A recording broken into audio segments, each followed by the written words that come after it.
Iman wajib, aman wajib imun. Berolahraga, riang gembira, mencegah kita jatuh sakit. Makan bergizi tiap hari, tidur cukup itu pasti. Dan jangan panik, berdoa tiada henti. Wajib iman, aman imun. Pakailah maskermu, Jagalah jarakmu, cuci tanganmu selalu. kita raih bahagia Dengan iman, aman imun, badan sehat bangsa kuat. Kita raih bahagia dengan iman, aman imun, badan sehat bangsa kuat.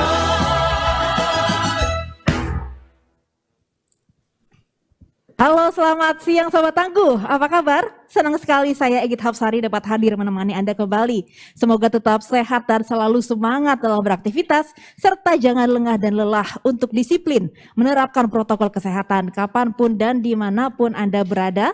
Dan jangan lupa pula untuk mengurangi kegiatan yang berpotensi menimbulkan kerumunan. Nah, hari ini kita akan berdiskusi mengenai inovasi bisnis di masa pandemi yang disiarkan secara langsung dari Media Center Satuan Tugas Penanganan COVID-19 Graha BNPB Jakarta. Sobat Tangguh, awal tahun 2021 pemerintah Indonesia telah mendistribusikan vaksin COVID-19 kepada masyarakat secara bertahap. Hal ini diharapkan dapat mempercepat tercapainya herd immunity di Indonesia.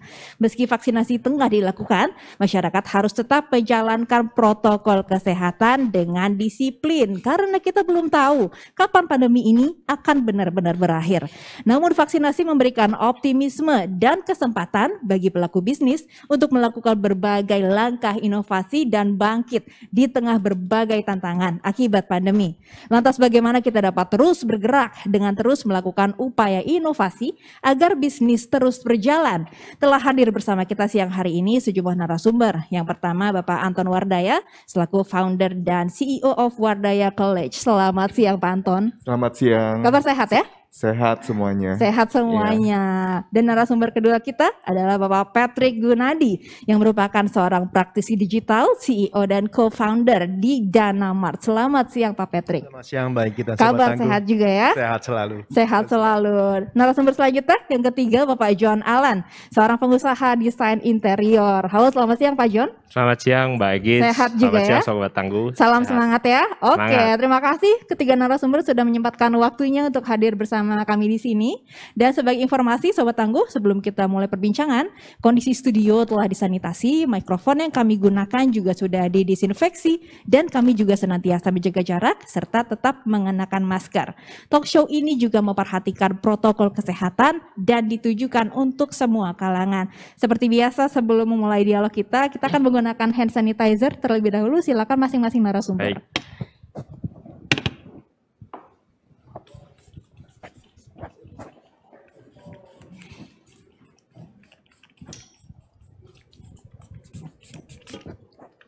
Silakan diambil kembali mikrofonnya. Oke, ini ritual kita ya melaksanakan protokol 3M ya sebelum Baik. dialog. Oke, kita mulai aja. Pertama-tama saya mau nanya yang paling jauh dulu nih, Pak Anton. Nah, Pak Anton mungkin bisa diperkenalkan ini bisnisnya bergerak di bidang apa sih, Pak? Oke, terima kasih Kak Egit dan selamat siang Sobat Tangguh semuanya. Saya dengan Dr. Anton Wardaya, bisnis saya itu di bidang pendidikan. Jadi kita membuat namanya platform e-learning yaitu Wardaya College yang saat ini sudah penggunanya itu 100.000 orang per harinya. Per harinya? Per Oke. harinya dan itu tersebar dari Aceh sampai Papua. Itu karena kita tahu bahwa Indonesia itu kan negara yang luas sekali dan dipisahkan oleh laut. Nah, makanya dari tahun 2013 Wardaya College itu berdiri dan 2014 kami sudah membuat platform e-learning untuk memajukan pendidikan di Indonesia. Oke, jadi menarik sekali ya bergerak di sektor pendidikan dan memang lebih ke arah bimbingan belajar atau bagaimana Pak Anton?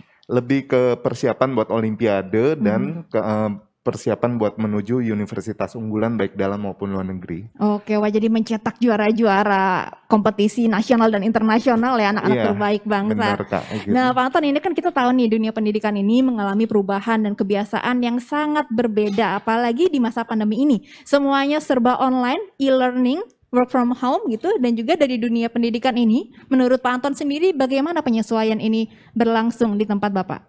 Jadi sebenarnya kami sudah merasakan itu waktu tahun 2014 ya, waktu saya bikin platform e-learning itu banyak sekali orang tua itu yang atau guru itu bilang mengapa sih anak kami atau murid kami belajar online gitu ya. Tapi kami tetap melakukan itu karena kami tahu bahwa Indonesia itu negara tadi yang saya sebutkan luas sekali, dan saya sudah mengunjungi dari 34 provinsi, dan saya bilang gimana nih caranya untuk menjangkau semua daerah. Dan akhirnya sekarang ini dengan adanya dengan adanya pandemik, akhirnya baru terasa bahwa pembelajaran online itu memang sangat bermanfaat sekali. Jadi Gitu. sudah one step ahead ya, bahkan dari tahun 2014 sudah bergerak ke arah digital ya, karena memang Indonesia cocok sekali untuk menerapkan metode itu ya Pak ya? Iya, karena kita gimana menjangkau semua daerah, memang beda dengan seperti Amerika atau China yang negaranya luas tapi negara daratan. Oke, dan kita ke negara kepulauan ya, that's why. Oke, saya lanjut ke Pak Patrick ya. Pak Patrick mungkin bisa diperkenalkan juga nih, bisnisnya bergerak di bidang apa dan bagaimana perubahannya selama pandemi? Terima kasih Mbak Egit. Oke. Danamat bergerak sebagai fintech peer-to-peer lending, sebuah online marketplace yang mempertemukan antara pendana dan peminjam. Jadi basically sama seperti platform marketplace yang lain yang mempertemukan antara penjual dan pembeli. Nah, di platform ini kami mempertemukan antara yang mau minjem dana dan yang kelebihan dana. Nah, bagaimana kegiatan Danamart selama setahun ini is both challenging dan juga interesting. Kami bersyukur bahwa kita masih bisa membuka pertumbuhan dibanding 3 kali lipat dibandingkan tahun sebelumnya. Memang di awal-awal juga memang sangat-sangat challenging ya, tapi memang seiring dengan waktu dengan ada beberapa penambahan terutama di mengkomposisi untuk inovasi dalam melakukan pelayanan yang juga dengan berdasarkan kita melakukan empati kepada user kita sehingga kita bisa menyelesaikan masalah-masalah mereka, dan akhirnya kita juga menjadi sebagai suatu solution kepada user kami. Oke, peer-to-peer lending ini kan sebenarnya hal yang cukup booming ya belakangan ini ya, dan ini 3 kali lipat permintaannya meningkat sepanjang tahun 2020. Betul ya. Memang Jadi, dengan kondisi pandemi seperti ini memang membawa kita sekarang ini untuk digital transformation 5 tahun lebih cepat menurut saya ya. Jadi memang dengan adanya contactless delivery juga memang digital sangat diuntungkan. Jadi siap atau tidak siap memang digital menghampiri kita. Mungkin dengan pengantaran makanan, dengan tadi Dr. Anton juga belajar secara online. Ya. Jadi kita lebih cepat. Nah, kalau boleh tahu ini kan P2P lending ini kan banyak sebenarnya jenisnya dan tujuan pembiayaannya ini. Kalau dari Danamart sendiri ini lebih ke arah mana lendingnya? Kami fokus kepada pembiayaan UMKM dan pembiayaan untuk pendidikan. Jadi kami fokus di sektor produktif. Oke, produktif artinya ini kan nanti uang yang dipinjamkan akan digunakan untuk pendidikan atau usaha, dan nanti akan memperbaiki taraf hidup si peminjam itu ya. Harapannya seperti itu ya. Betul, harapannya seperti itu. Oke. Nah, selama ini kan banyak juga usaha atau pengusaha di bidang lain, bukan hanya P2P lending ini yang mungkin bahkan banyak yang gulung tikar. Nah, bagaimana kalau dari Bapak sendiri untuk menyikapi masalah pandemi ini dan juga secara general bisa survive bahkan berkembang tadi 3 kali lipat, ini kan sebuah pencapaian yang cukup sukses ya. Ya, memang untuk digital player saat ini sangat diuntungkan. Jadi terutama yang begitu juga dengan distribusi chain yang sebagai contoh FMCG. Meskipun secara FMCG yang toko-toko modern itu misalnya mungkin yang di mall karena ada pembatasan prokes ya, tapi mungkin lebih turun ke skala-skala yang lebih bawah, mungkin lebih ke pasar modern, itu permintaan tetap naik. Nah, juga bagi UMKM yang go digital itu omsetnya juga lebih terakselerasi dengan ada kondisi seperti ini. Oke, kalau Pak John sendiri mungkin bisa sharing juga nih, bisnisnya seperti apa sih di masa pandemi? Ada yang berubah nggak? Oke, terima kasih. Kalau saya kebetulan bergerak di bidang interior desain konsultan dan kontraktor, dan saya ada beberapa unit jasa lain dan makanan juga. Nah, terus terang di situasi pandemi ini kan kalau kita lihat banyak orang-orang profesional yang terdampak, mungkin terkena PHK, juga para pelaku usaha yang terdampak mungkin jadi stop berusaha.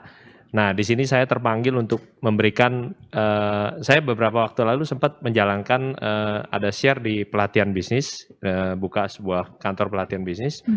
Nah, di situ saya coba terpanggil untuk yuk bagaimana saya bisa membantu teman-teman nih yang terdampak. Memberdayakan pebisnis lain ya. Ya, Oke, jadi menarik. mungkin saya di situasi saat ini saya coba berikan pandangan solusi buat teman-teman, yaitu salah satunya SSG ya, konsep di pandemi ini yaitu survive, sustain, dan grow. Survive, sustain, dan grow. Nah, kalau kita bicara survive, itu kita bicara cara berpikir atau mindset, yaitu kita harus selalu positif, bahwa sebenarnya bisnis itu kalau kita mulai, kita awali dengan positif.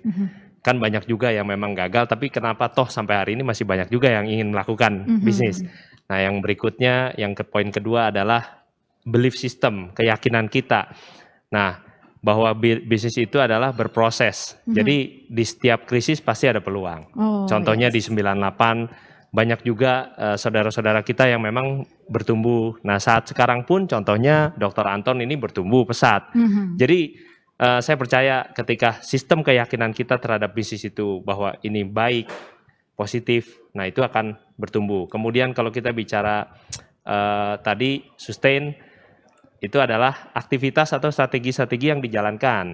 Yang mungkin tadinya contohnya kita, kalau saya di offline itu kalau ada makanan saya yang saya jalankan, itu kita juga coba jalankan dengan sistem online.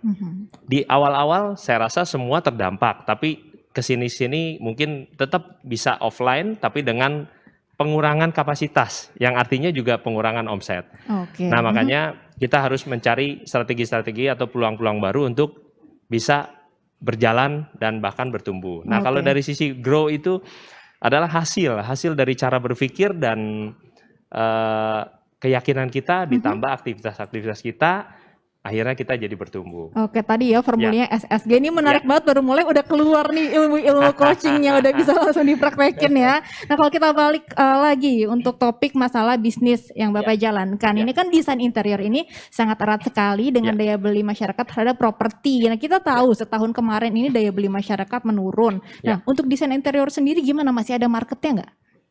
Puji syukur saya ini di Bauhaus Living ini stabil dan relatif bertumbuh. Karena memang saya yakin semua pun di awal-awal waktu itu, kalau nggak salah April atau Maret itu kan memang semua orang merasakan kaget ya. Kaget loh kok begini ya gitu. Takut gitu. Tapi kesini akhirnya orang mau tidak mau kan tetap harus keluar mencari nafkah.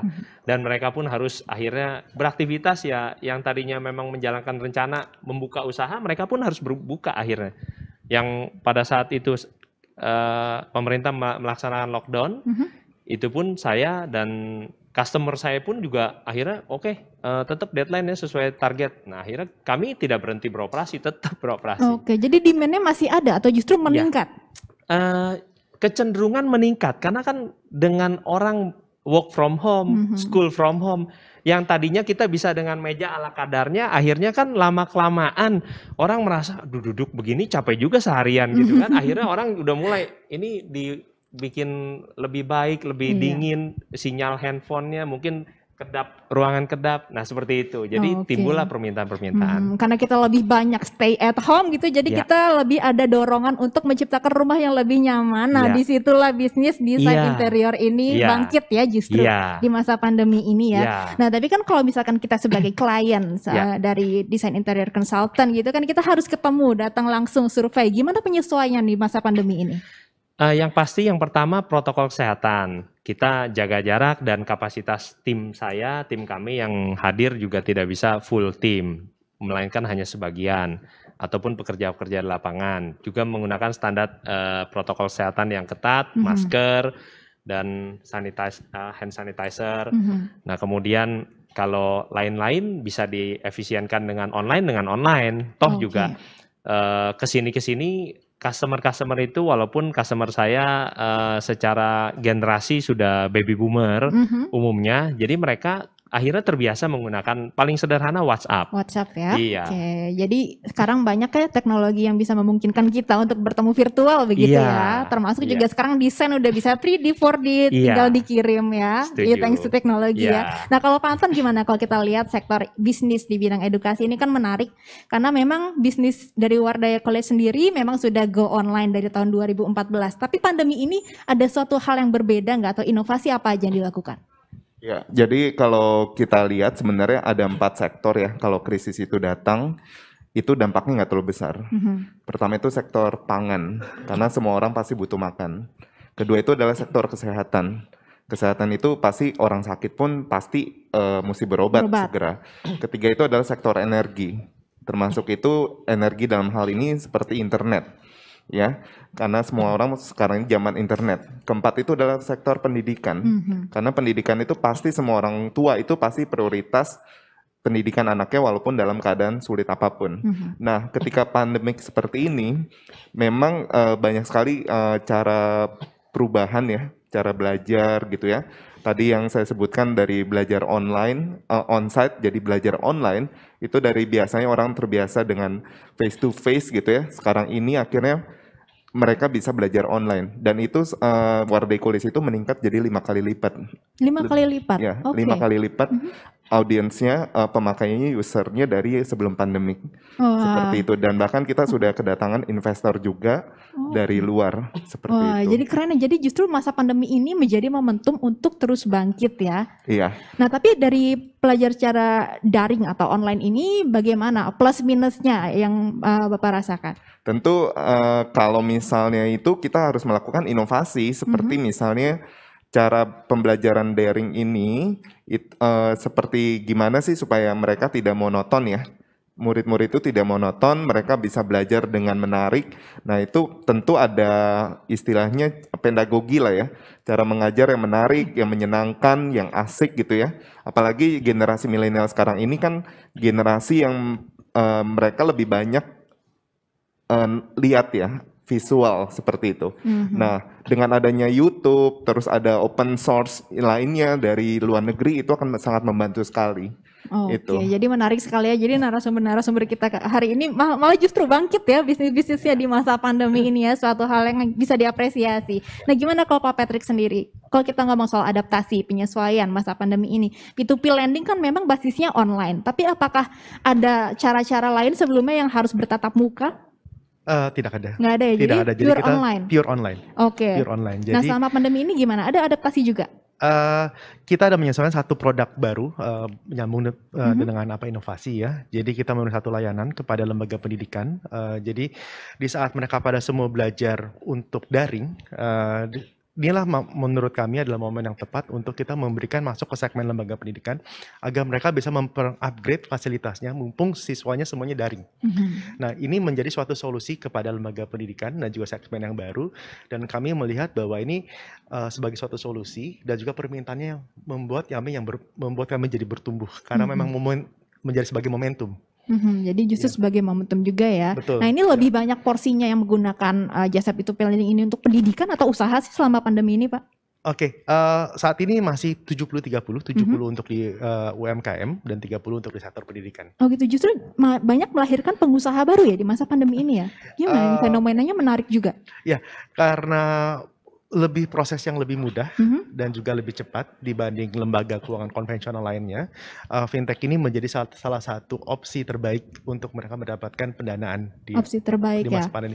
Malah memang menurut pemerintah bahwa fintech juga disebut sebagai salah satu mengakselerasi pemulihan ekonomi nasional. Oke, jadi ini juga membantu agar roda perekonomian negara nih berputar kembali ya. Nah, kalau misalkan Bapak lihat prospek ke depannya fintech P2P lending ini setelah pandemi kira-kira bagaimana nih forecast-nya seperti itu? Oke, setelah pandemi saya melihat in my humble opinion ya, mungkin memang fintech ini tetap akan menjadi suatu solusi untuk sebagai bridge antara yang kekurangan dan yang kelebihan, terutama dengan share demografi kita berbentuk kepulauan dan juga memang fintech ini saat ini memang kita juga masih in the masih introduction phase, kita juga baru di 3 tahun terakhir, dan kami melihatnya Unni masih akan tetap menarik untuk sampai 10 tahun ke depan. 10 tahun ke depan pun Iya. prospeknya masih bagus Betul, ya. Apalagi iya. nanti kan Indonesia nih sedang mempersiapkan menuju revolusi industri 4.0. Nah, gimana kalau menurut Bapak? Oke, mungkin sebagai salah satu solusi di 4.0 ini memang adalah salah satu dengan masuk di masalah pembiayaan ya. Jadi untuk bisa pembiayaan yang lebih cepat dan juga lebih inklusi keuangan, jadi pendanaan untuk semua, dan termasuk juga dengan 60% masyarakat Indonesia tuh masih belum punya rekening bank. Jadi Oke, hanya oke. baru 40% ya, terutama yang di perkotaan. Nah, inilah yang menjadi segmen untuk target market dari fintech itu sendiri. Jadi sekaligus meningkatkan literasi finansial ya masyarakat Indonesia Betul, ya. iya. Bahkan untuk rekening aja belum punya, ini dengan ada P2P lending bisa punya rekening, terus juga bisa memanfaatkan pinjaman dengan produktif tadi. Menarik sekali. Nah, kalau Pak John sendiri gimana nih prospek dari bisnis yang Bapak jalani setelah pandemi menurut Pak John gimana di desain interior atau mungkin dari punya hotel juga dan juga F&B? Oke, baik. Kalau dilihat ditambah dengan belakangan pemerintah pun sudah memberikan beberapa insentif-insentif atau kemudahan-kemudahan ya, atau fasilitas seperti di bidang properti. Kalau nggak salah sekarang pembelian transaksi di bawah 2M itu tidak terkena PPN.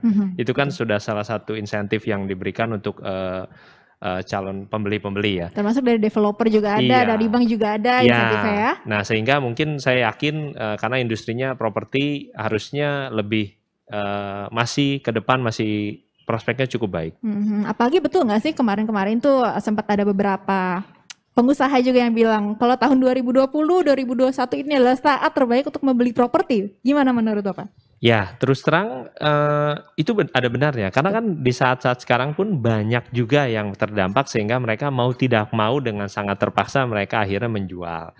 Nah, di situasi sekarang kalau kita jual pun dengan kondisi harga normal pun mungkin agak sulit orang untuk bertransaksi. Sehingga kan si penjual pun harus memberikan penawaran-penawaran khusus. Nah, disitulah merupakan daya tarik tersendiri bagi para investor atau Oke. pelaku-pelaku bisnis di bidang properti. Jadi harga properti pun kemarin sempat terkoreksi Terdampak, sedikit ya. Jadi iya. ini bisa dapat ya best deal lah ya Iya, kalau kita beli kira-kira ke properti. situ. Dan juga mungkin dampaknya pasti ke usaha desain Iya. interior. Oke, Iya. menarik sekali. Kalau Pak Anton gimana? Prospek dari e-learning atau mungkin bimbingan belajar ataupun persiapan ujian nasional yang berbasis online ini ke depannya akan tetap booming, tetap bisa digunakan? Tentu, ini tentu akan salah satu yang tadi saya bilang sektor yang paling diminati sekarang ini ya. Karena low risk, pendidikan itu low risk, tapi semua orang pasti butuh pendidikan. Jadi kalau misalnya kita bikin terobosan-terobosan baru di pendidikan kita dan kita lihat bahwa kualitas SDM kita kan masih relatif rendah ya. Jadi ini adalah sektor yang kalau bisa kita masuk ke situ dan pemainnya istilahnya masih relatif sedikit juga kalau di pendidikan.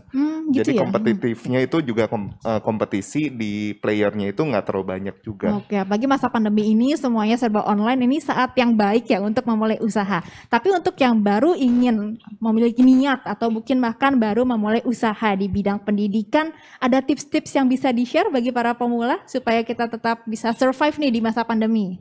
Karena pendidikan itu kan sebenarnya modalnya nggak terlalu besar ya. Jadi modalnya cuma pikiran, terus kertas sama pen gitu kan. Jadi sebenarnya modalnya bukan yang sampai kita mesti sewa tempat atau segala macam gitu ya. Sebenarnya itu bisa dimulai dari rumah atau dari tempat kita masing-masing, bahkan di mana aja gitu ya.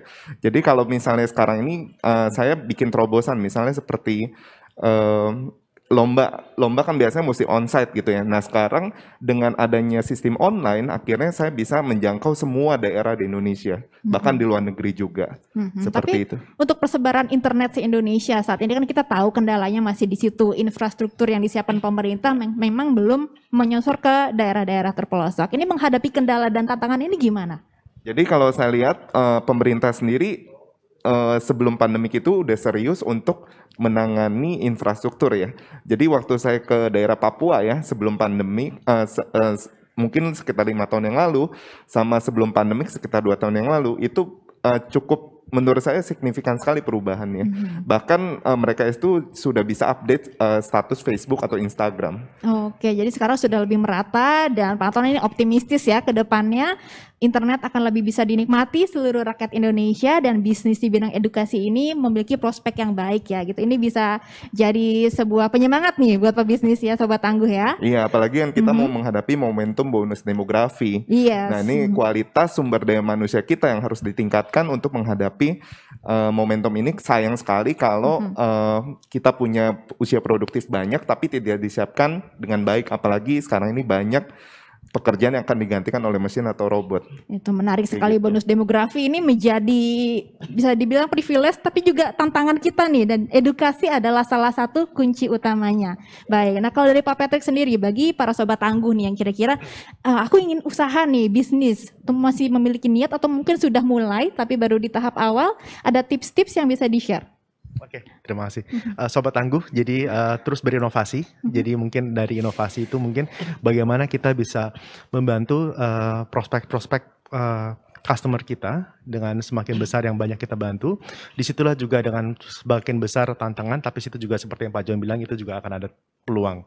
Akan ada peluang ya. Kalau lebih spesifiknya lagi untuk yang baru berbisnis di bidang P2P lending juga gimana? Oke. Masuk ke segmen-segmen yang memang yang problemnya masih sangat besar untuk dipecahkan dan itu memang akan menjadi suatu once sudah bisa memecahkan itu kan peluangnya akan terbuka lebih besar lagi. Oke, ini juga sama-sama optimistis kita ya. Terakhir dari Pak John sendiri, tips bagi Sobat Tangguh yang ingin memulai usaha di bidang mungkin desain interior atau bisnis atau F&B karena bisnisnya banyak nih Pak John ya. Gimana tipsnya? Baik, terima kasih. Kalau dari saya, kita lihat ya, kalau di situasi sekarang, pasar kita boleh mengecil, tapi brand kita tidak boleh mengecil. Nah, oleh sebab itu saya memiliki slogan, teruslah melangkah, siapa tahu sukses Anda tinggal satu langkah lagi.